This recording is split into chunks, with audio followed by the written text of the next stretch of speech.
There's a decent chance this is a really bad idea.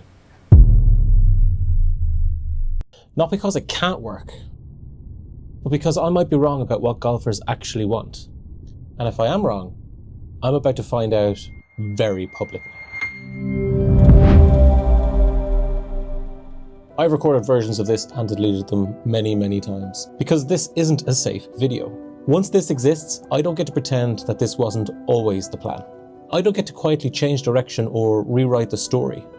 This is me drawing a line in the sand saying, I am actually going to try. Not as a side project, not as a concept, but as something I'm willing to give real time, real energy, and make real trade-offs for.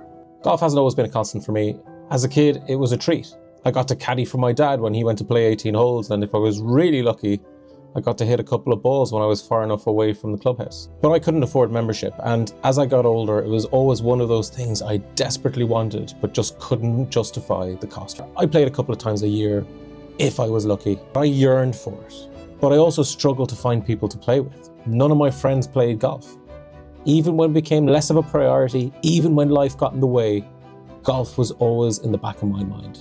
It never really left. For a long time, golf was something I thought about more than I actually played. I'd watch it, I'd read about it, and I'd imagine rounds that I would be playing, even though I've never played them. It sat in the background of my life, waiting.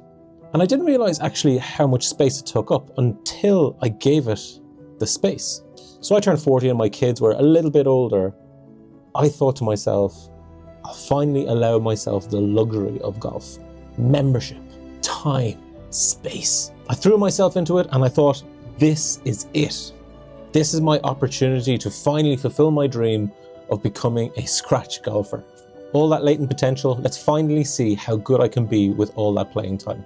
But something unexpected happened. Even when I could play more, I struggled to find people to play with. And that surprised me, because you assume when you're in, when you've got membership, golf happens, connections happen. But they don't. You still book solo times. You still avoid joining three balls because you don't want to be that guy. You play with people you may never play with again, but you still walk off the course thinking that was great, but with no obvious way to follow it up. But then there's the other side. The people I do play with regularly, those are the best friendships I think I have ever made in my life. I mean, if you think about it, you're spending 4 hours on the course with something, you learn everything about them. Golf relationships are just different. You talk about life, you talk about work, you talk about relationships. You see how they deal with frustration, with pressure, with bad luck, how they overcome those obstacles and how they have resilience. You don't get that in many places in adult life. And once you experience that, you want more of it. More continuity, more shared history, more rounds that mean something beyond the scorecard. But as wonderful as our game is, it doesn't really help you make those connections. You see, golf is brilliant at remembering numbers, handicaps, scores, statistics. But it's terrible at remembering people, who you played with and why that round mattered.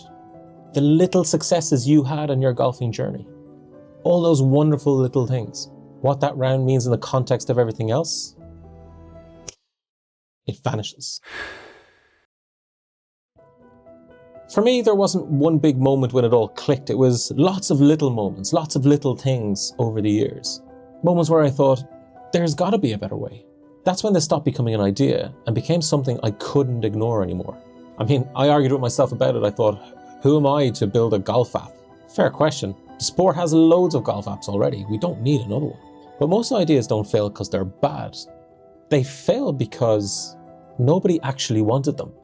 But over time, not trying felt worse than being wrong. So I made the decision, I'm going to build this properly. Not fast, not perfect, but honestly, and in public. See, Scratcher isn't about being the best golfer, it's about giving your golf life a place to live. A place where rounds don't disappear and relationships and memories can actually continue. So after months of ideation, of talking to the developer, of builds, of fails, of rebuilds, next week, I'm letting people in. No hype, no marketing, no perfection. Just a small group of golfers who long ago believed in the vision and signed up to the waitlist. They will be the ones seeing this first. Not the final app, but the beginning of the community. A community passionate about golf, a community who's passionate about connection, about understanding that golf is more than just hitting a little white ball up and down a big field. That's when I find out whether or not I'm wrong. And this is where you will find out about it first. For better or for worse, this is Diary of a CGO.